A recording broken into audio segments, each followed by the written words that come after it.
Welcome to Beneath the Wing. Just like air passing over the wing of an aircraft provides lift, the people we meet can also give us lift in life by sharing their stories of strength and success, connecting us all. Beneath the Wing explores the stories of those connected with the Minnesota Air National Guard's 133rd Airlift Wing with a little humor and learning along the way. I'm your host, Wing Command Chief Mark Legvold. Joining me today on Beneath the Wing is one of our distinguished retirees. After a career both active duty Air Force and our Air National Guard base here in St. Paul, Minnesota, Sheila Jessen retired and moved into a new civilian occupation. In fact, a couple. She's currently employed by Cargill Corporation as their military sourcer. Did I get that right? Yes. Awesome. Well, welcome, Sheila. Thank you, Mark. It's great to have you here. You started out during a really awesome time in our country's history, right in the middle of the Cold War, and you had a pretty cool job. What was your first job in the Air Force? So I joined the military 10 days after my 18th birthday. I was in a small town in Wisconsin. I just knew I had to get out. So I found that the military, joining the Air Force, was going to be my path to getting out of town. And originally I joined to be a jet engine mechanic, as that was my guaranteed job going into active duty. And then in basic training, they gave me a test. Everybody gets the D-Lab test to see if you have an aptitude for languages. And I scored high. They pulled me aside and said, "Hey, do you want to be a linguist?" And I'm like, "Sure, I don't know what that is, but it sounds good." And they said you can learn a foreign language and travel all over the world. And I thought, well, that sounds more interesting than having grease under my fingernails and the working on aircraft. So I thought, okay, I'll do it. So then they assign you your language. And back then that was the Cold War, so Russian was the primary language. So I requested and I got assigned Russian. And then I spent my first year and a half learning Russian and going through a 6-month spy school. Wow. In Texas. So did you have a second language when you joined the Air Force initially? Like, did you take high school Latin or something? I took French in middle school. Okay. And they say that if you attempt learning a language when you're younger, it makes your brain more flexible. And so I think that did help me score well on that test and do well in the Russian language school. Okay, so the first basically 2.5 years of your career, you were in training?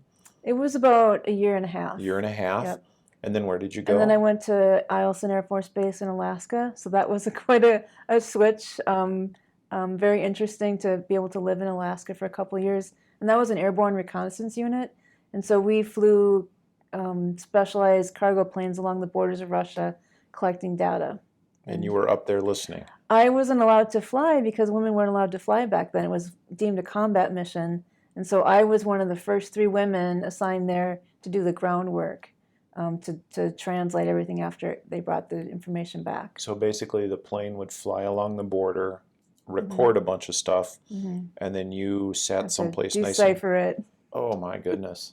How many hours of listening and translating did you have on an average flight? Well, the flights were very long. They would fly, 16, 18, 20-hour missions. And so a lot of data coming back. And we had a whole team that was, even the people who flew would come back and do some of the work, the groundwork. And so it was a lot of work. A lot of work, yeah. I'm sure. Working shift work, yep. Eventually, were you able to fly? Did they change the rules? So they were starting to, so this was in the early 80s. They did change the rules at right around the mid to late 80s, and I was offered the AWACS to go down to Eielson. AWACS is the Airborne Warning and Control or something like that. I don't know exactly what it stands for, but it's the plane with the big black and white circling dome on top. Mm-hmm. And they were going to send me to Elmendorf for that, or I could go back to Monterey and go to intermediate Russian. And I was Monterey, like, California, yeah, or Alaska. I was like, more Alaska or California. I'm like, I'll take California. Good call. Choose door number 2. Yeah. So then after that, they sent me to Berlin, and that was the bulk of my Russian language career was in Berlin, Germany. I spent 6 years there, and I was there during the time that the wall came down. So that was really interesting. What was interesting about? I mean, you and I were alive when I watched that on TV because I was just graduating high school that year. And I mean, to me, that was so much of growing up was that Cold War mentality, and that wall signified more than just a barrier between East and West Germany. It signified kind of a barrier between people and cultures. what was it like being there? I mean, could you feel that sense Oh of? my gosh, yeah. I wrote a letter to my family that year because it happened in November, and I wrote a Christmas letter. It was my first one ever, and people took it to their local newspapers and had it published around the Midwest because it was really heartfelt. But I think, when I got stationed in Berlin, they to give you a tour. They have like a newcomer's orientation tour, and they take you to the wall and they tell you the history, and you go into the Reichstag, and in the Reichstag there was a room that was all glass tables because in German there's a phrase about something shady is like under the table. So they wanted glass tables so that nothing could be under the table. You couldn't hide anything. So when they described that, that was going to be where they had the future unification discussions. And the wall had been built in 1961. I was born in 1962, so it was my whole life. And I thought, well, that's never going to happen. Like the wall's never going to come down because my whole life it's been there. And so then when the wall did fall, it was like hard to believe. But I felt like in my letter I said, we don't know what it's like to be divided like that. Imagine one day a wall comes up and half your family's on one side and the other half's on the other side, and you've been separated for 30 plus years. Like, we don't know how good we have it. We take things for granted. I'd been to East Berlin and saw how drab and dreary it was and the quality of life they had there. And just right on the other side of the wall is like a sparkling Berlin. And just like asking everybody at Christmas was just take some time and be grateful for what you have and the freedoms that you have, because this country didn't have it for so long, and now they're getting to taste it again. Mm-hmm. Yeah. What an amazing thing. Published author. If I would have known, I would have introduced you a little differently. I'll have to send you the article. That would be great. Yeah. I would love to read that. So you stuck with active duty for another couple years after the wall came down and left active duty in 91. Am I getting that right?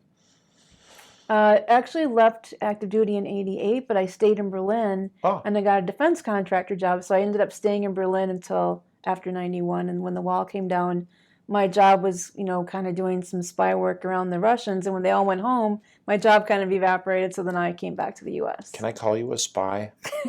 I'm a retired spy. It sounds so cool. So retired spy. Yeah. But you left Germany. Yes.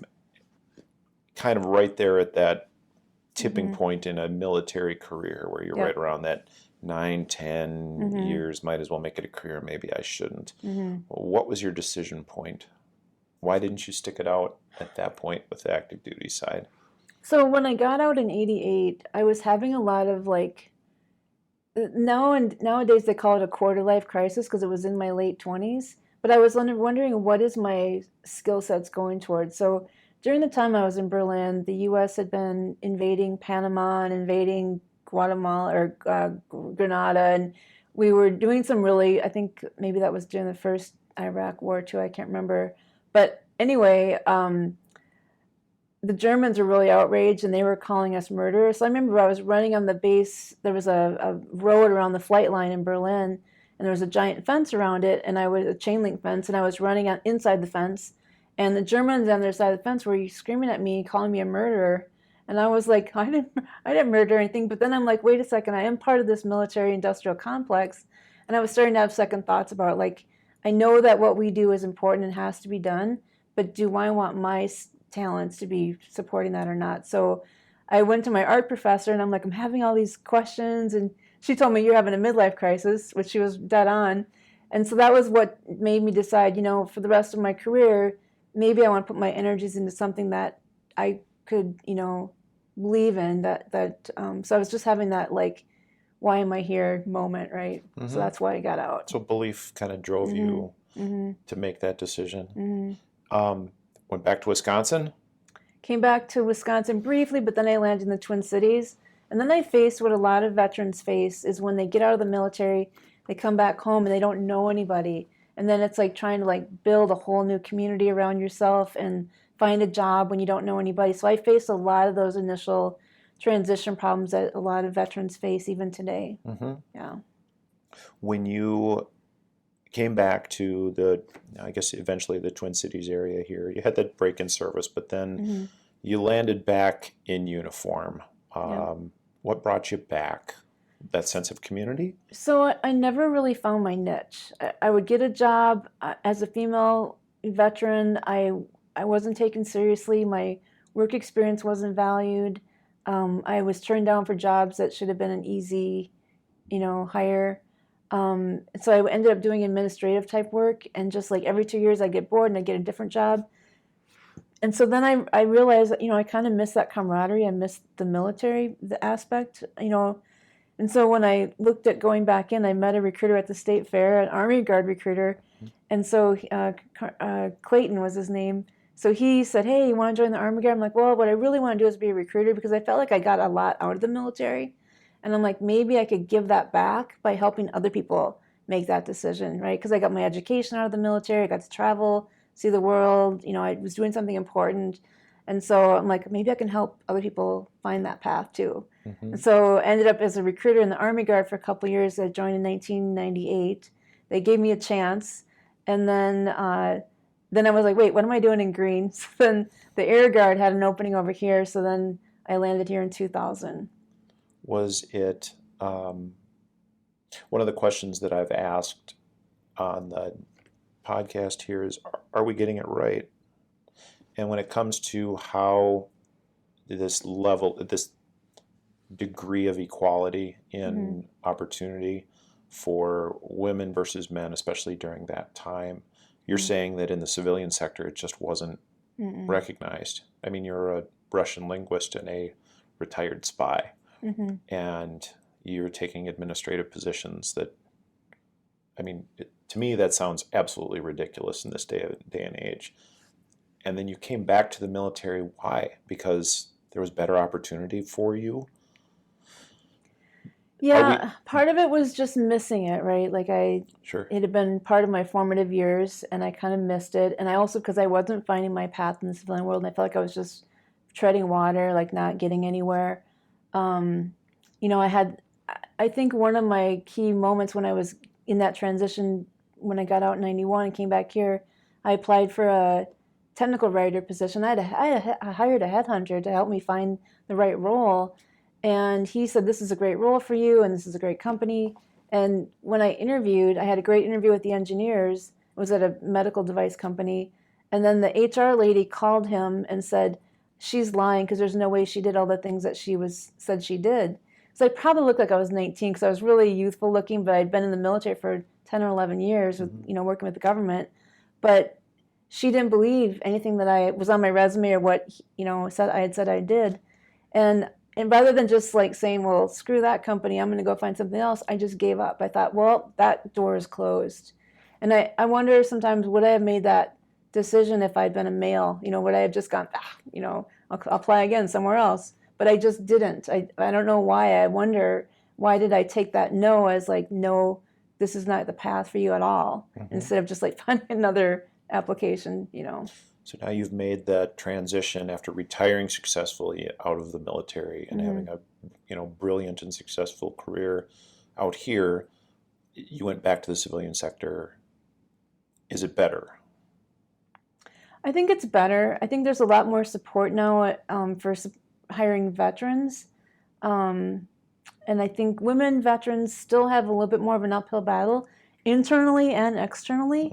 But I think it's way better than it was when I transitioned out the first time. Understood. Still a ways to go, right? But you talk about that internal struggle, and I want to get into that a little bit more. When you got out, having gone through this, I cannot imagine the feeling when somebody accuses you of lying about something that you've poured your heart and soul into for so long. I mean, to me, that just sounds painful. Did that memory come back when you retired and you were out looking for a new job?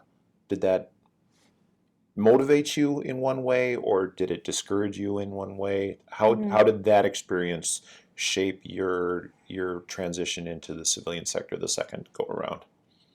I don't think it impacted me as much, because I'm older and more confident in myself than I probably was back then. It's kind of like that story has resurfaced now that I'm helping veterans a lot now, especially women veterans, and sharing that story to say, hey, if you get a door shut on you, don't take it like that's over. Just be persistent, be resilient, right, and keep trying. And so a lot of times when I'm talking to veterans and I'm looking at women veterans on LinkedIn perhaps, and I'll see the person is getting out as an E6 or an E7, and they're applying for administrative assistant jobs, or I can see that their LinkedIn profile is aiming towards that, or maybe they've gotten a job doing that already. And I'm like, girl, you need to like aim higher. And so I'm kind of coaching the women to say, hey, yeah, you can do that, but what is that what you want to do? And maybe you do, maybe that, and that's okay. Nothing wrong with it. I have a male veteran I was working with just this month, and I think he was an E8 or an E9 out somewhere else in the country. And he just emailed me on LinkedIn yesterday and said, hey, never mind about the job search. He was working with Hiring Your Heroes to get a internship somewhere. And he's like, I got a truck driver job, and I'm going to work from 8:30 to 12:30. I'm going to spend the rest of the day with my family, and I'm really excited about it. So a totally no pressure, no stress job, and he can spend more time off and kind of be semi-retired. And I'm like, good for him. Like, he doesn't have to go land another corporate job when you get out. So it's really a personal choice. But I also think women need to own their accomplishments and own their value and find those roles, because the men are doing it, so we should be doing it too. Agreed. Yeah. Agreed. And giving that good hard look and saying, wow, the military gives so many good opportunities to people regardless of where they start out in life. Small town in Wisconsin, or I had a guest on that grew up in South Side of Chicago and was already accomplished in his civilian career and then decided to join the military. I mean, anyone from any facet in life can get some of those really good skills. I mean, can become a spy. How awesome is that, right? So now you're recruiting for Cargill. Is it a recruiter job? Yeah, so even when I was applying for it and interviewing for it, I was confused because they were using this word called sourcer, and I didn't really quite know what that meant, but I thought, well, it must be like a fancy word for recruiter. Okay, for just in case, I want to make sure we're clear. It's not sorcerer for Cargill. Pointy hat and like a witch's wand. Sorcerer, okay. Yeah. And so what a sorcerer does in corporate America is they are like internal headhunters. And so they're searching for talent. They're doing the outreach piece. The recruiters do the full cycle recruiting, where they post the job, they interview the candidates, they recommend them to the hiring manager, then they make the offer. But the sorcerer's kind of like outside of that, and they're just like, the recruiter might say, hey, I have a really hard position to fill. Can you go and find me some people? So we go out on LinkedIn and try to like attract talent and say, hey, we got this great opportunity. Would you be interested in talking to me about it? So we're kind of like, warming them up, getting them interested. And so I specifically work on military and veteran sourcing, so trying to get more people into the pipeline for Cargill who are military veterans. Are you the only person that specializes in finding military leads for Cargill? I am. Okay, that's a lot. Yeah. I mean, it's a big military, big company, and it's a big company. Yeah, that's a lot of responsibility, which I think is requisite with your resume, right? Well, and you can't boil the ocean, right? And so it's like you can only do what you can do. There's this little story I've heard about, like seeing somebody on this beach, and there's all these starfish that have gotten stranded on the beach, and they're picking them up and throwing them one back into the ocean. Yeah. And somebody came by and said, "What are you doing? You're never gonna be able to save all these starfish." And like, well, I can save this one, and then they throw that one in. So it's like I can just help the people I can help, and I'm happy with that. I wish I could help all of them, but I'm limited in time and ability, so I'll help the ones that I can reach and help. And the same thing when I was a recruiter here, right? You can't recruit everybody, right, but you just help the ones that show up at your doorstep or that you meet at a high school or whatever. Sheila, I got a great, when I tell people, hey, I'm having so-and-so on the podcast, do you have any questions that you would want me to ask them? I got a great compliment for you in the form of a question. Oh. Your recruiting style was described as making the recruit feel like they were the only person in the world you were working with. Oh. How do you do that? What does that boil down to? I mean, you were just talking about saving starfish. Yeah. And it made me think of that, that starfish in your hand is probably the most precious starfish in the world at the time. Mm-hmm. Where did you get that ability of caring for the individual while you still have this whole ocean worth that you want to boil, right? Yeah. How do you do that? I think I take each person as they come, right? And each person has value and special uniqueness about them, and like I wanted to find that, and I wanted to like connect with them and like help them understand what joining the military was going to be about, pros and cons.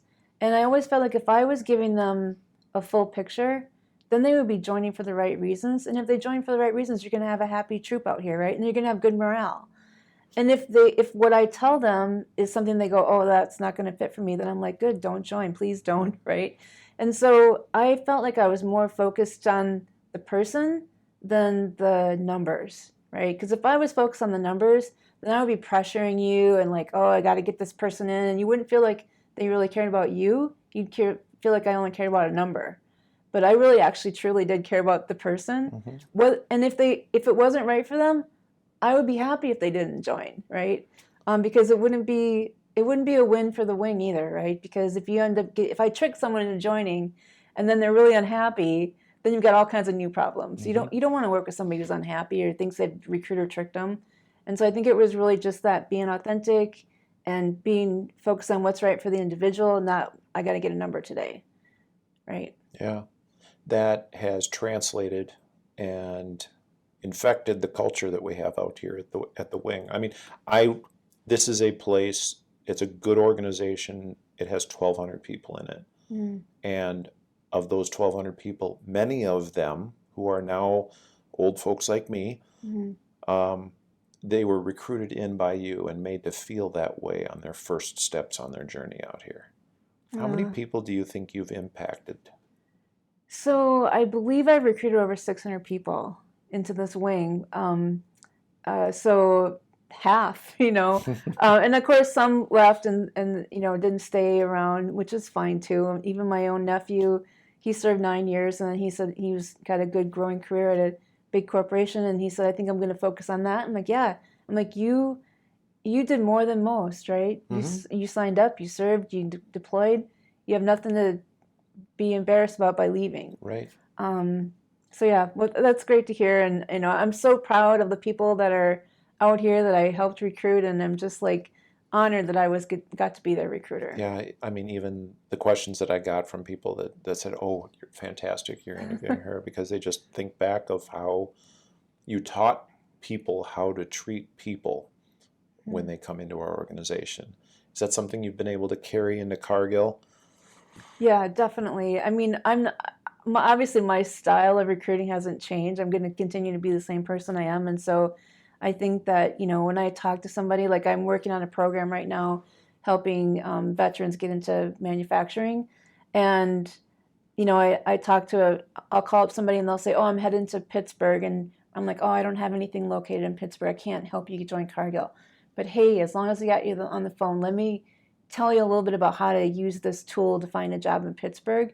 Because I want to leave them with something of value that's going to help them in their job search. I don't want to be just like, oh, we can't help you, goodbye, mm-hmm. And so I hope that every interaction is like giving them something that they can use and help them in their job search, even if I can't help them. So if I'm hearing you correctly, yes, you're working for Cargill, and they've given you this great opportunity to not only help them, but along the way you're meeting a lot of these transitioning veterans, and you're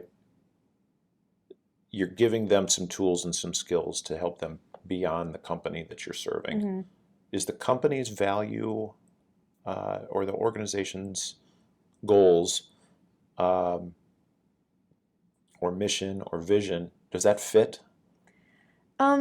Ultimately, my goal is to get people in the pipeline, but I think with the military veterans, especially when you're transitioning, there's so much that you don't know. There was so much that I didn't know when I was going through that transition. So if I take 10 minutes to tell you something extra, like I always call it the bonus round, like, mm-hmm. Let me give you a little extra information that might help you in your search. 10 minutes, I can afford that, and leave that person with a great impression, like, hey, this recruiter couldn't help me, but they gave me some tool that I can use, or some information about salary or whatever it might be that helped them understand some area that they had a gap. They might refer their friend to me tomorrow, mm-hmm. right? And the same thing when you're a recruiter here, if you treat everybody with respect and dignity, even if they don't join, they might be like, oh man, my cousin should talk to that recruiter. Oh, my best friend should talk to that recruiter. So you never know where the dividends are going to fall. Yeah. But I think, like you said at the beginning, treating people well is the best way to do business, right? I agree. And then, like I said, I think we're seeing that as a part of our culture out here. Even your nephew, after 9 years out here, chose to leave and take something else on. He's probably one of our best non-paid recruiters out there. Sure. If his experience was Yeah. good and he was treated with dignity, Mm-hmm. that pays dividends that we'll never really be able to measure, Right. which is a great tool. So life has changed since you were a recruiter out here, and now we have social media, and recruiting is completely different. What challenges did you really face as a recruiter before the social media thing? Recruiting was completely different back then. How did you go about getting an average lead, and how has that made you better now? Mm-hmm.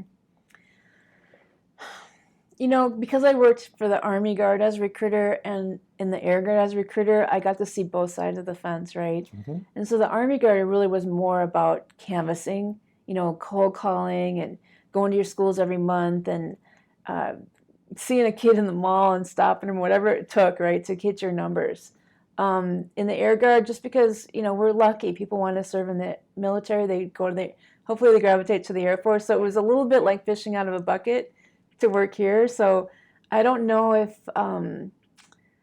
what were the challenges? I think one of the biggest challenges was, the diversity piece back then. And I know that we made huge strides in women hiring here at the wing. I know when I was here, our numbers were incredible, and I had a female recruiting team when I left.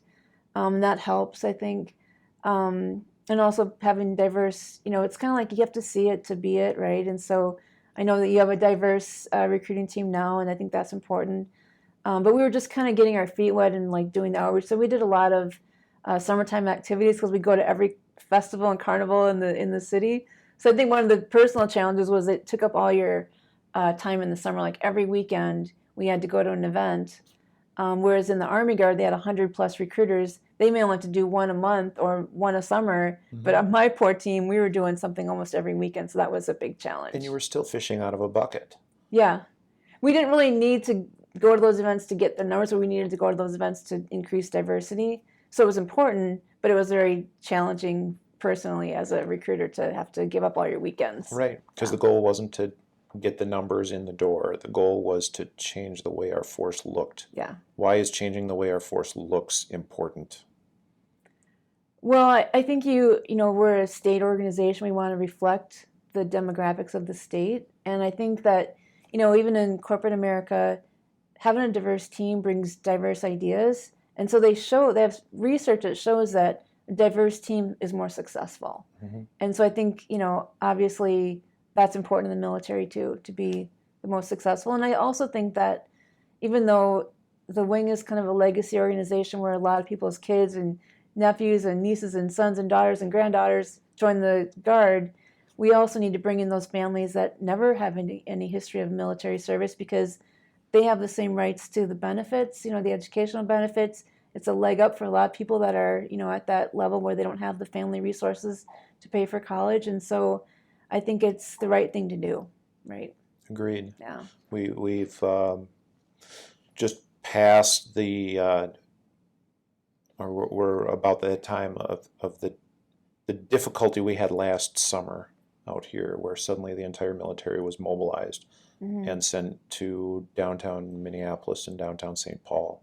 Mm-hmm. And I've used the phrase we brought our airmen and our soldiers in, and their boots were on one side of the line, but their heart might have been on the other. 500 people live in the Twin Cities area that serve in the National Guard. Yeah. I was thinking about you guys during that whole time last summer. It was hard. Mm-hmm.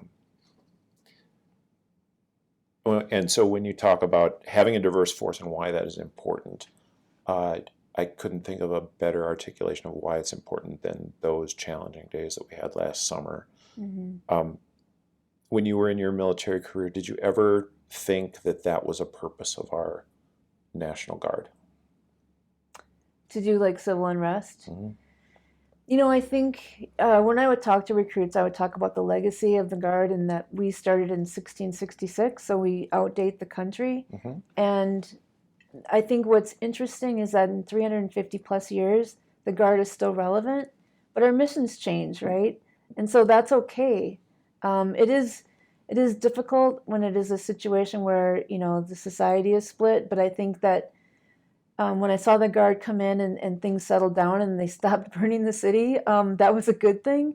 And so sometimes you do have to utilize the Guard for those types of events for the safety and security of all citizens. So I was, glad, thankful that we had a Guard to call up at that time. Yeah, yeah. I've been talking with Sheila Jessen, published author, retired spy, and current military sourcer for Cargill. We're going to take a break and hear from one of our newest recruiters here at the Wing, and then we'll be right back. Stick around. Hey, you guys, this is Staff Sergeant Galucci with the 133rd Airlift Wing Recruiting Office, the new recruiter over here. I was just trying to introduce myself to you guys and talk about some rewarding careers we have for any family or friends you may know that are looking to enlist over here. We have aircraft maintenance, aircraft fuel systems, and plenty of other rewarding careers with very nice bonuses. If you guys have any questions or would like to contact me, you can get me at 612-713-2035. 612-713-2035. I look forward to hearing from you.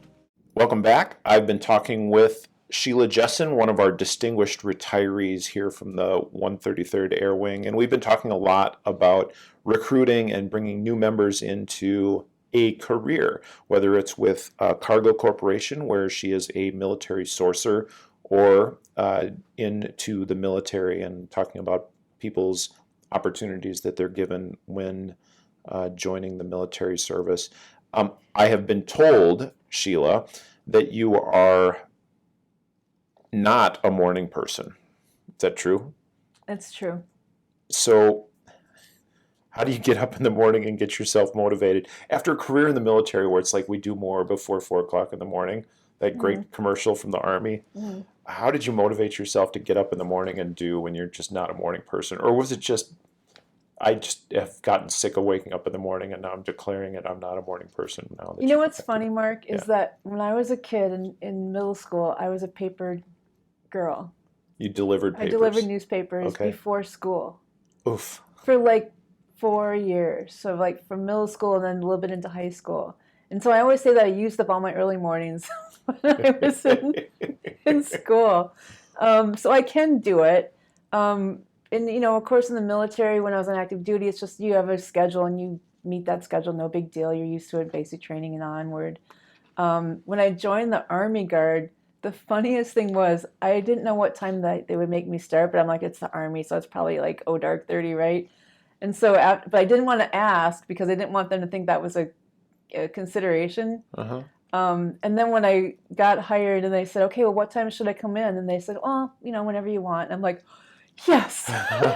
And this was the Army. Yeah. And the reason why is that recruiting, you can't call kids at 7 o'clock in the morning, right? Of course. And so really you kind of start a little bit later. I don't know what your recruiters do today, but I kind of like, I'll come in at like 8:30, 9, and then I'll work till 5:30, 6 or later. Sometimes, like doing late. Sometimes the kids can come after school and you're doing a lot of paperwork and everybody else on the base is long gone at 4 o'clock and you're still there doing paperwork or meeting people. And so it was kind of like adjusting your schedule for the audience instead of like meeting a military punch clock. So actually recruiting was a good job for me, for my non-morning person. So you could capitalize on your non-morning person. It worked perfectly. Person. It was a perfect match.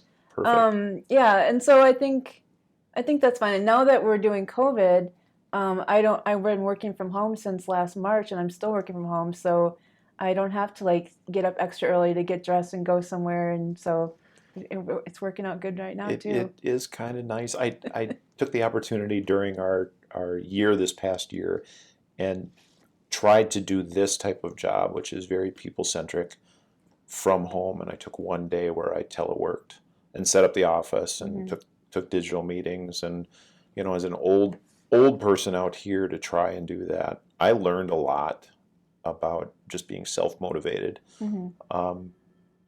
What did you learn transitioning from a place where you have to be at work and be seen at work to that telework, work from home? What did you learn about yourself during that process?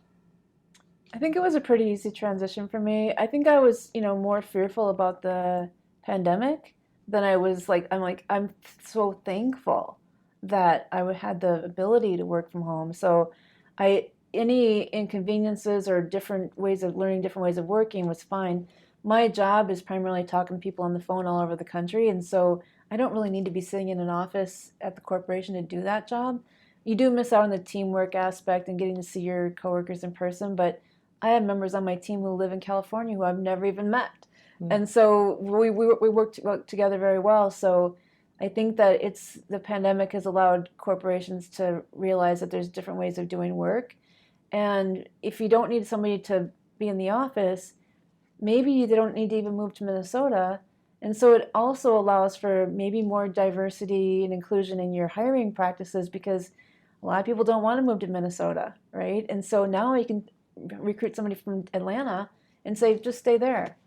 And so I think there's some wins in this whole pandemic thing, and I think that it is changing the way work is thought about now. So I think it's, even though it's tragic, there is some silver linings in the way businesses do work now in the future. Yeah. We'll see. I'm thinking back to your time as a linguist, sitting at Eielson Air Force Base, which is in Fairbanks, Alaska, which, if you don't know Alaska, that's the cold part.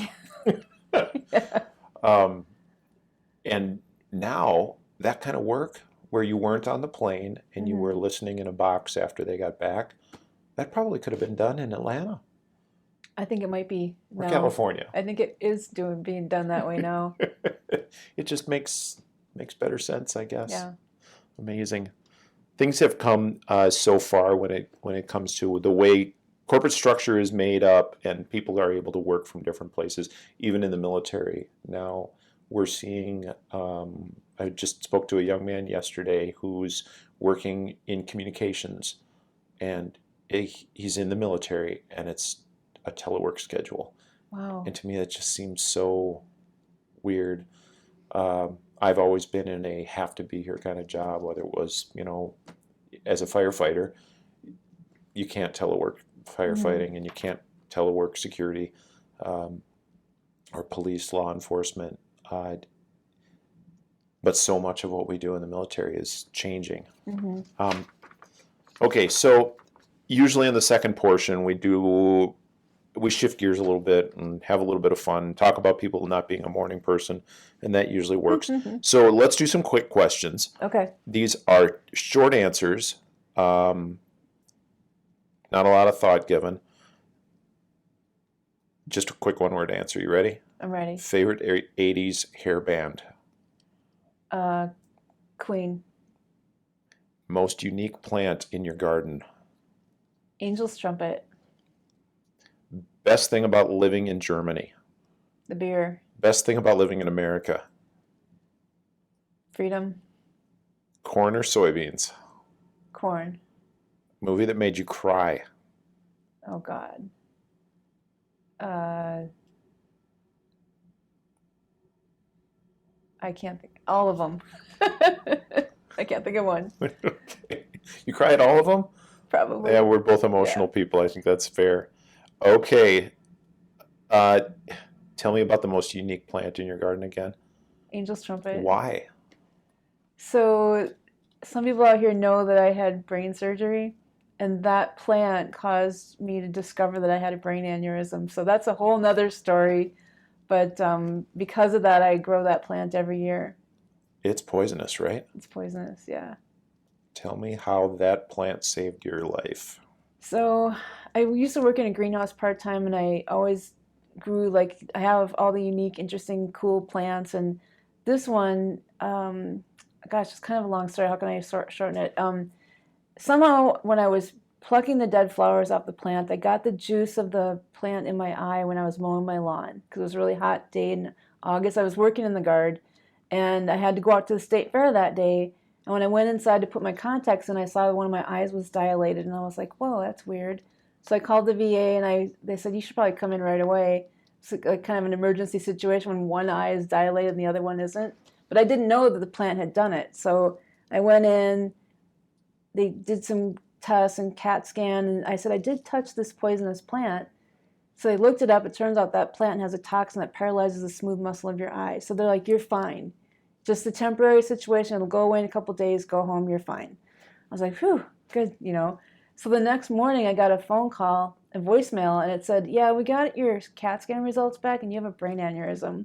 And I was like, what? And it was the VA, so they're super cash, and they're like, hey, call us next week, because it was a Labor Day weekend. They said, call in on Tuesday and schedule yourself for an MRI. I'm like, okay, it must not be too serious. So I get the MRI.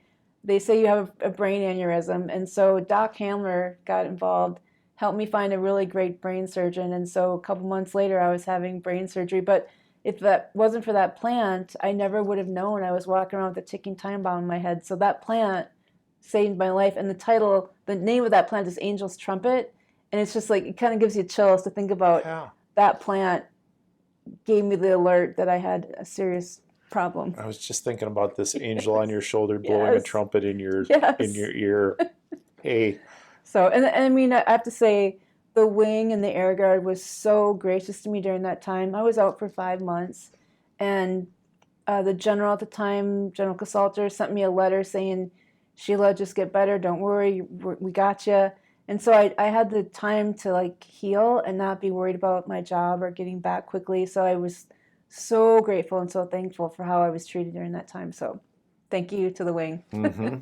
We like to say we take good care of people, and we like to say that the Guard is family. And I felt it for sure. It's powerful that you did. Now that you've been in corporate, how are they doing? I think they're pretty good. Every company is probably different, so I can't really speak for the whole corporate world. I think the bottom line is when people get laid off or get terminated or they restructure or whatever, the corporation is going to do what's best for the corporation. So it's a little bit different, right? You have to realize that they're not going to take care of you the same way that the Guard took care of you, but at the same time, you're also a free agent, and you can go find another job anytime you want. So it's a two-sided coin. So it's different. Yeah. But I think companies have really good benefits and good if something like this were to have happened to me at the corporation, I'm sure I would have had short-term disability and things like that would have kicked in and taken care of me too. Yeah. I felt like I was lucky that it happened when I was in the Air Guard though, because I felt really blessed. This place does have. Hate to trumpet our own horn here, but it does have, that's part of the culture. It's also part of the structure, where we do want to take good care of the people, because we know there are days where we call on people to do awful and terrible things, and if we don't take care of them on the front end, it can go very wrong, and it's good to be able to rely on the people that you serve most closest with and have that type of culture. And they supported me on Carrying Bridge. I remember I used to get messages from everybody, and somebody from finance brought me cookies, and actually they brought them to the recruiting office, and the recruiters ate them all, so she had to make them again. You've got to be kidding. No. I take back everything I said about taking they ate all your cookies. It's a funny story, but anyway. But everybody was so caring, and it was it made the worst thing that had ever happened to me not be so bad. Yeah. Yeah. Thanks for sharing your story about Angel's Trumpet. I was hoping that you would get into it, because I had a great conversation with another one of your close people that you used to work with out here, and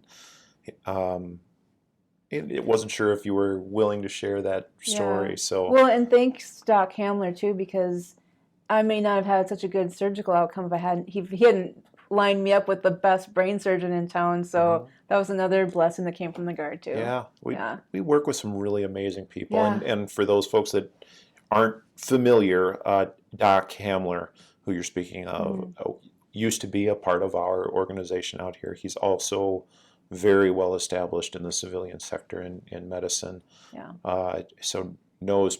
He's a cranial surgeon on the outside at Yeah. that time, so he knew all the brain surgeons in town. So he found the right one for me. Certainly Yeah. a very, very smart and well-networked doctor, Yes. which is great.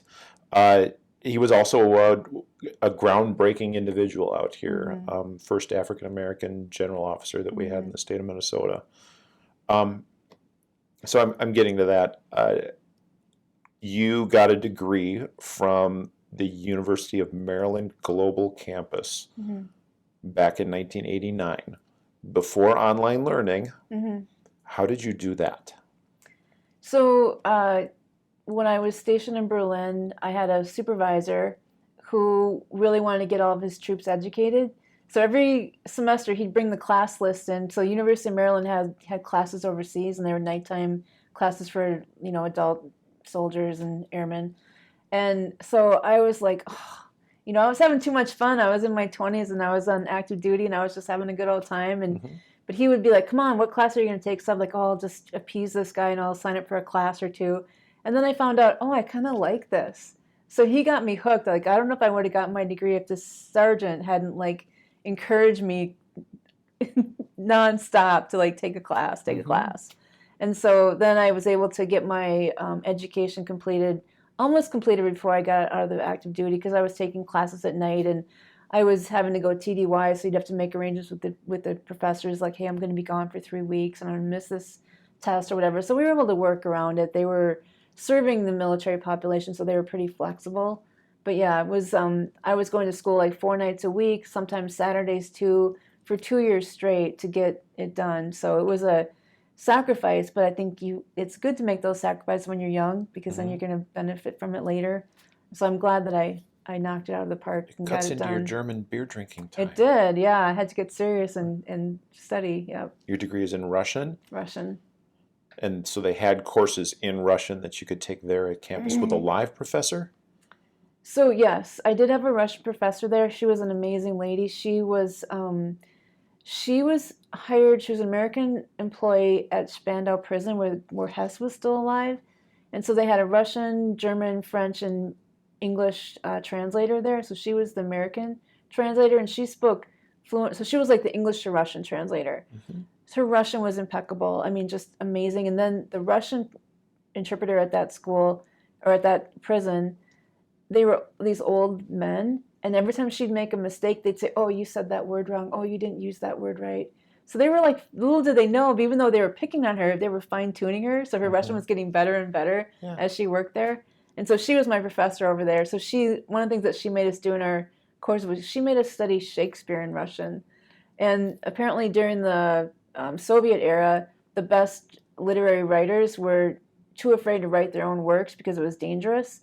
So they were translating a lot of the great works of English and other languages. And so she said that the Russian Shakespeare was even better than the English Shakespeare. Interesting. That thought that you cannot write down your own literary work because it was dangerous. It's a sad situation, right? Yeah. For 60%, for almost 90% of the people that are serving in the military right now, that's a foreign concept. Yeah. And yet you were there and had to kind of feel that. When I asked you what's the best thing about living in America, you said freedom. That's one of the freedom of speech piece is one of the big things that was just missing from their culture back then. Yeah. What other things did you we pick up? take it for granted, right? We don't even think about it, but it's so important. Yeah. And it's so much of the world that has a free, fair, just society takes it for granted. And yet people that had to suffer through that time in their life, they just don't. And you had the opportunity to almost learn one-on-one from somebody that had experienced that. But you got your degree from Maryland Global Campus. Another person who also got their degree. See here, I'll work my way backwards. You graduated from the University of Maryland Global Campus, another groundbreaking woman in the military. her name was Marcelette Harris. She was the first female aircraft maintenance officer in the Air Force. Oh my gosh. I know. She graduated from your university. Huh. She was also one of the first women to command the Air Force Academy, first female African American general officer in the United States Air Force, and at her retirement was the highest female officer in the Department of Defense. Highest female African American woman in the Department of Defense. So pretty groundbreaking. Yeah. One of the cool things that she did during her career was she was the White House social aide during the Carter administration. And it was at the height of the Cold War, obviously. So during social engagements with the Russians, instead of having a shot of vodka, did you know that President Carter preferred to have a shot of white wine instead? No. So they switched Yeah. it. Probably wise diplomacy too. Mm-hmm. So let's imagine you and General Harris are sitting together with either a shot of vodka or white wine. Which one would you drink? If I was going to do a shot, I'd do a shot of vodka. Okay. I'd probably do the white wine, actually. When I was in Russian school, Yeah.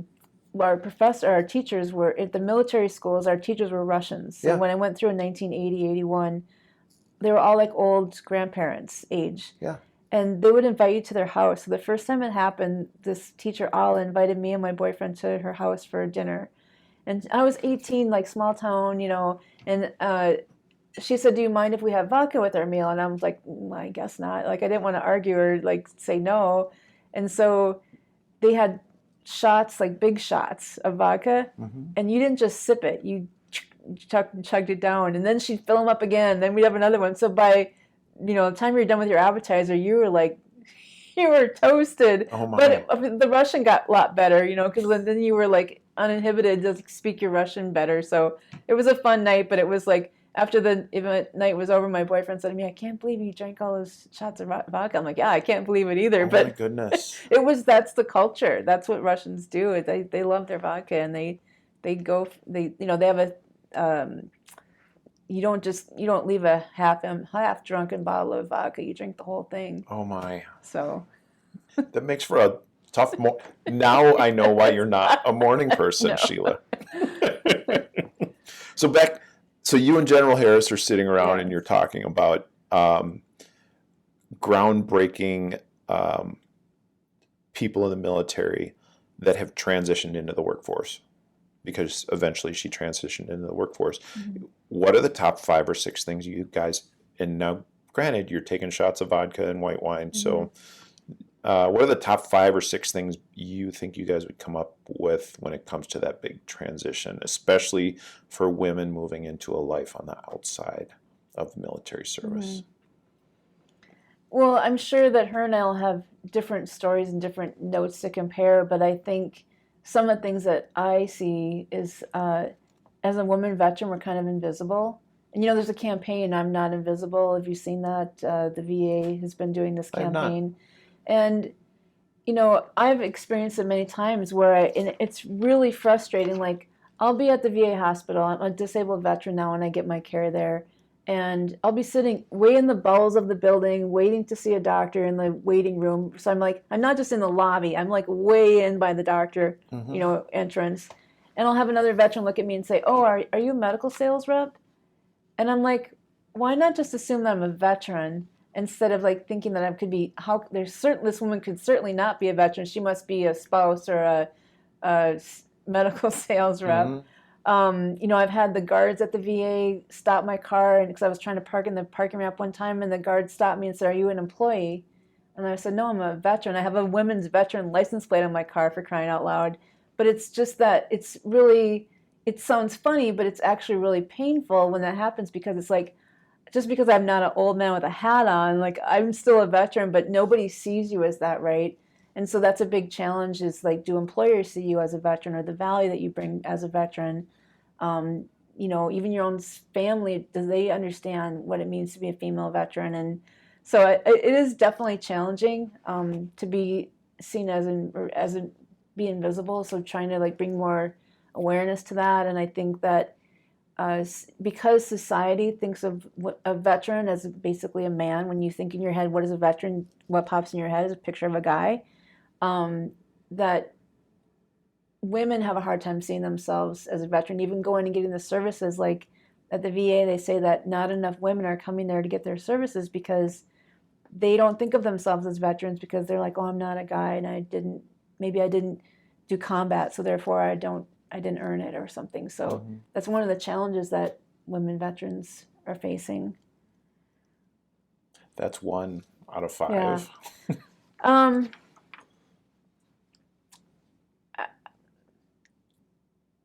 I'd say owning what you've done, right? Owning your accomplishments. You know, a lot of times I see women veterans applying too low, like I did, for administrative assistant jobs instead of applying for a operations supervisor at a manufacturing plant or something like that. There's a person at my company who started out, she was an E9 when she got out, and she started out as a HR person, but she was probably like, I don't know how much she was making, but let's just say she was making 40 or 50,000 as an HR person. But then eventually they hired her as a plant manager. They took a chance because they really could see her leadership capabilities. But so it's like, do we undervalue ourselves? Do the companies undervalue us? Or like, you know, how do we get where we need to be and not be underemployed? And I think men face underemployment, but maybe women even more so, because when people look at us, they don't see a seasoned veteran, right? And so they don't think of us that way. I think about the military gives us leadership training at every level, right? Airman's leadership school and NCO leadership school and senior NCO academy or whatever. In the civilian world, what do they get when they move up to the next level of supervision?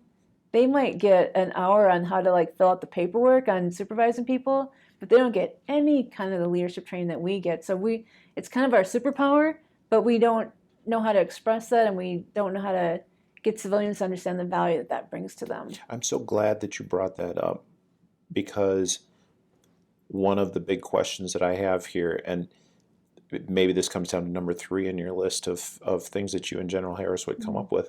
How does a military veteran say, I am a good leader on a resume or on a job application? How do they actually say those words? Well, I think part of it is education, right? So we need to figure out the new culture that we're entering. And so if a hiring manager asks you, what is your leadership style? Well, unless you know how civilians label leadership styles, you may not know how to answer that question, right? So, understanding the language that they're going to use, or studying civilian leadership styles, and then being able to say, oh, that one describes me, that's helpful, right? That's a good way to approach it. So I think, there's a former Army Guard guy, Eric Alness. He was a 06 over in the Army Guard side. Yep. He joined Cargill, and he used to say, you should approach your transition the same way you'd approach a deployment. The same amount of effort and care into preparing for that transition, because when you're heading over to Afghanistan, you're going to have to learn some language, get ready for the culture, do a lot of extra training.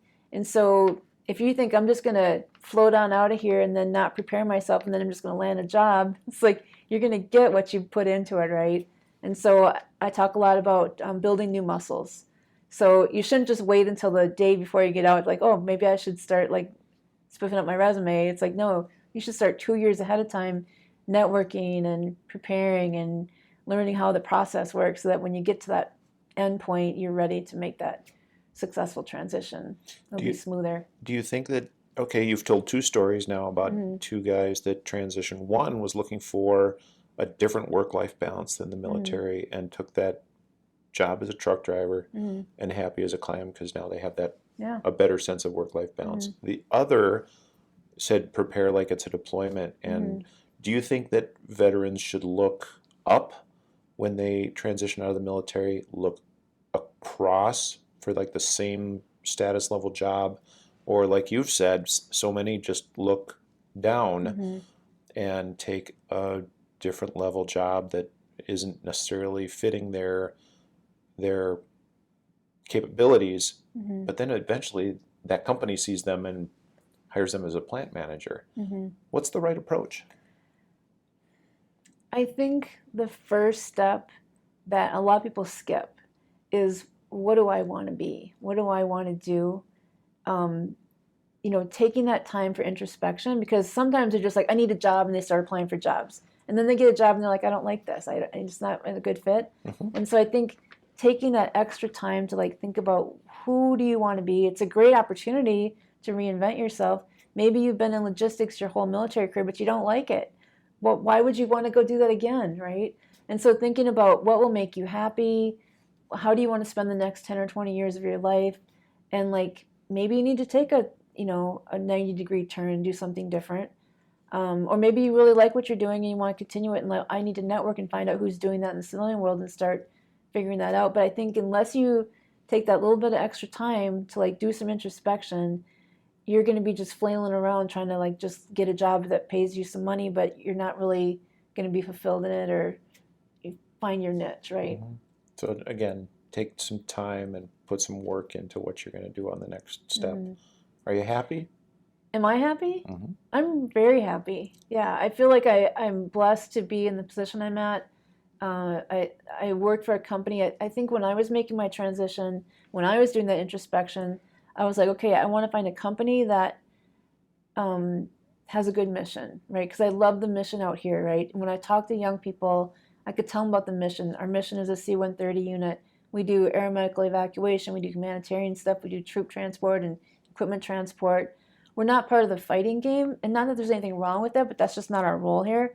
And that was a little bit of an easier sell with the parents, right? And I think that when I found Cargill, their mission is to help feed the world in an environmentally sustainable way. And then I wanted to find a company, which I really love. I'm kind of a tree hugger. And then my other thing was I wanted to find a company with good values, because I didn't want to be representing a company that was doing shady business, right? Because I wanted to be not working for a company that I wake up in the news or some news story about something bad that they did, right? Your story about the glass table just kind of made me think of that. You know, nothing under the table. Yes. Right? And so I found like a really happy home at Cargill because the values and the mission line up with my values and my mission. And so that was important to me, right? So I think that me being clear that I wouldn't want to work for a company that didn't align with those two things helped me guide me in my job search. I'm glad you're happy. Yeah, thank you. Sheila, thanks for taking the time to be on the podcast with me and talk about, I mean, we have hours that we could continue going in here, but unfortunately I have a time limit on my podcasts here.